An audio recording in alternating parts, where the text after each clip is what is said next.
Press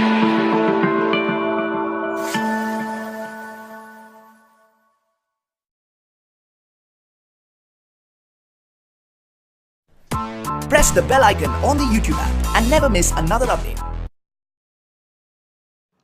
বন্ধুরা আসসালামু আলাইকুম, আশা করি সবাই ভালো আছেন। লিপিস কিচেনের পক্ষ থেকে আপনাদের সবাইকে স্বাগতম। বন্ধুরা, শীতকালে আমরা যেসব পিঠা খেয়ে থাকি তার মধ্যে অন্যতম পিঠা হলো পাটিসাপটা এবং পুলি পিঠা। পুলি পিঠা অনেকভাবে বানানো যায়, তার মধ্যে একটি হলো ক্ষীর পুলি, যেটাকে আমরা ক্ষীর কুলিও বলে থাকি। তো এই পাটিসাপটা এবং ক্ষীর কুলি বানাতে গেলে আমাদের যে জিনিসটার প্রয়োজন হয় সেটা হলো খিরসা, অর্থাৎ আমরা এর মধ্যে যেটা দিয়ে আমরা এই পিঠাগুলোকে বানাই সেটাকে খিরসা বলে থাকি। তো এই খিরসা আপনারা কিভাবে বানাবেন আজকের ভিডিওতে আমি আপনাদেরকে সেটাই করে দেখাবো। আশা করি ভিডিওটি আপনাদের ভালো লাগবে, শুরু থেকে শেষ পর্যন্ত অবশ্যই দেখবেন। খিরসা বানাতে আমি যা যা নিয়েছি তা আমি আপনাদেরকে বলে দিচ্ছি। প্রথমে আমি 2 লিটার দুধকে জাল দিয়ে 1 লিটার করে নিয়েছি। এরপর আমি কনডেন্স মিল্ক নিয়েছি 1 কাপ, খেজুরের গুড় নিয়েছি 1/2 কাপ, নারিকেল কুড়িয়ে নিয়েছি 1 কাপ, পোলাও চালের গুঁড়া নিয়েছি 1/4 কাপ, ঘি নিয়েছি 3 টেবিল চামচ। এরপর আমি 2টি তেজপাতা, 2টি লবঙ্গ এবং 2টি দারচিনি নিয়ে নিয়েছি। বন্ধুরা, উপকরণগুলো নেওয়া হয়ে গেলে প্রথমে আমরা চুলায় একটি পাত্র বসিয়ে তাতে চালের গুঁড়া ঢেলে দিব। তারপর তাতে ঘি অ্যাড করে দিয়ে এটাকে মৃদু আঁচে হালকা করে ভেজে নিব। এই দুটোকে একসাথে আমরা ভেজে নিব। যখন এরকমভাবে ভাজা হয়ে যাবে, অর্থাৎ দুটো ভালোভাবে মিশে যাবে, তখন আমরা এতে দুধ ঢেলে দিব।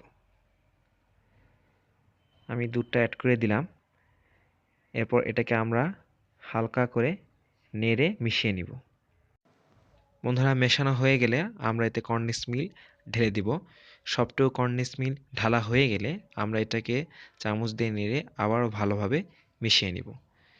যখন কনডেন্স মিল্ক ভালোভাবে মেশানো হয়ে যাবে তখন আমরা এতে যে কুড়ানো নারিকেল নিয়েছিলাম সেটাকে ঢেলে দিব। সেটা দিয়ে তারপর তাতে একে একে তেজপাতা, দারচিনি এবং লবঙ্গ দিয়ে দিব।